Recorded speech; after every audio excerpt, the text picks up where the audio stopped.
Alright, what's going on, you guys? Nick here with Nick Strength and Power. I've got a couple of interesting stories for you guys today. The first story that I've got for you guys today, I want to talk a little bit about Urs Kalecinski. Urs has been a topic of conversation across the industry a lot lately. Kind of starting with this announcement that he weighed 275 pounds. A lot of people really impressed by that number. He's been making a lot of guest appearances and collabs kind of across YouTube. Most recently, and I think most notably, being on Greg Doucette's channel, where he did some posing, which is what this image is from. And this is one thing I wanted to specifically talk about, is how much I feel like he improved his arms, specifically in this picture. But aside from that specifically, which I think was a pretty noticeable and remarkable improvement, really. I mean, the overall criticism of Urs has really been that, the size of his arms. And I think in this update, you can see that he's improved that. But aside from that, I think the other standout part that you could take away from this was the measurement of his body fat percentage here. So they measured his body fat to be 10.3% at 275 pounds, which is really pretty insane considering the amount of size that he put on from the Arnold to now. And now with that measurement, you can see that that's quality. It's quality size. It's not like he got fat. It's not like it's all water. He's putting on actual muscle tissue and lots of it. And that's why you see such a noticeable difference in his physique. It's actual improvement. He's really pushing it. Which, by the way, if you went off just the numbers there, obviously this wouldn't be literal, but that would mean he has 246 pounds of overall body weight that would have no fat. At 0% body fat, again, just by the numbers, he'd be 246 pounds. So I think now the question that a lot of people are asking is, how long is Urs going to continue to compete in classic physique if he's this big? Or maybe, is he potentially planning on going to open?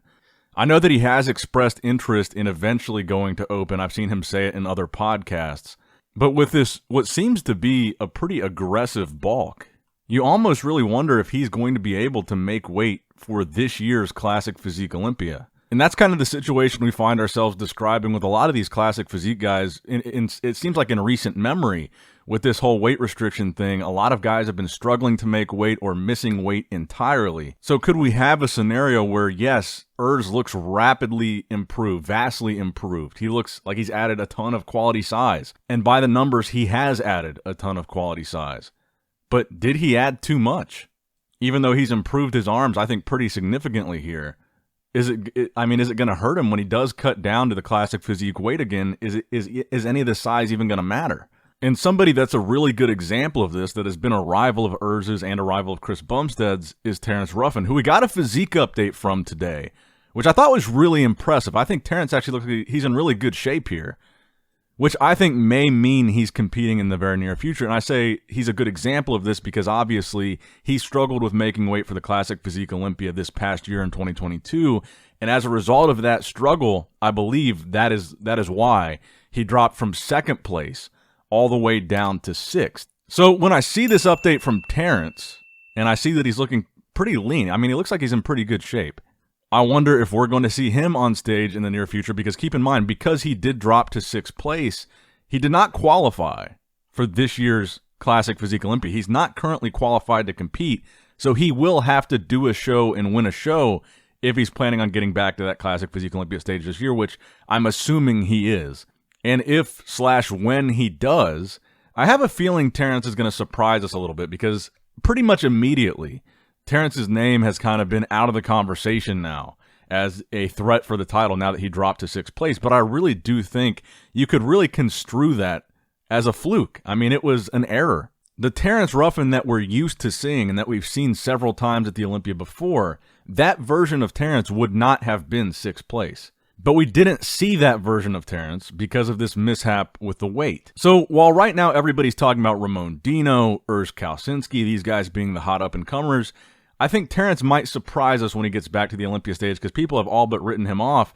And I think if he's able to fix this problem, better prepare himself to make that weight, I think he could surprise us. He could be right back in there in the top three very easily. So I would just say don't count Terrence out just yet.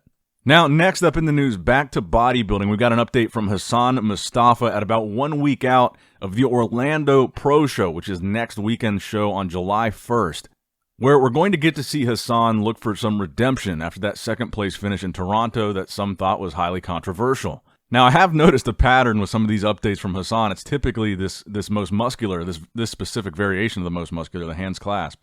And there's a reason for that. It's a very impressive shot for him. He's got very just overwhelming size throughout his upper body, his shoulders, his arms, obviously crazy wheels and lower body as well.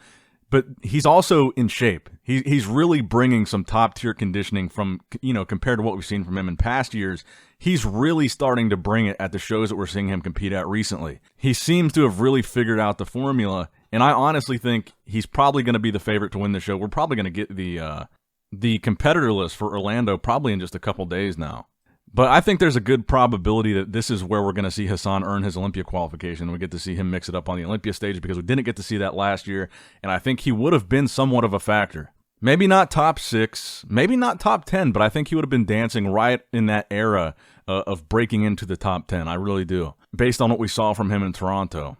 Now, next up in the news, we did get a couple physique updates of Nick Walker at 20 weeks out now from the 2023 Mr. Olympia.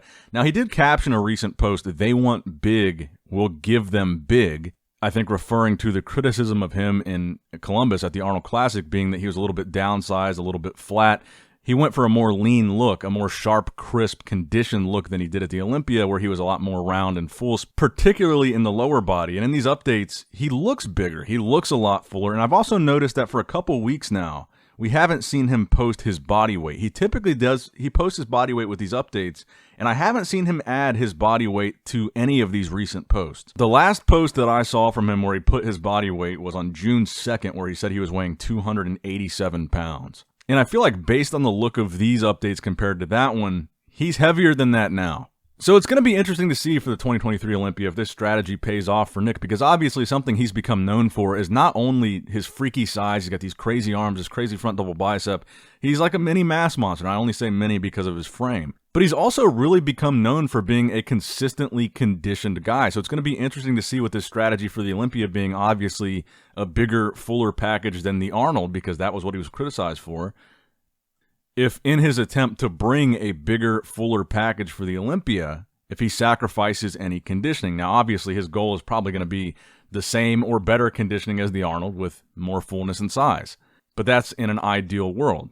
So I am very curious to see the new look that we see from Nick at the Olympia this year and compare it to how he looked at the Arnold, because I think I really do feel like they're going to be two very different packages.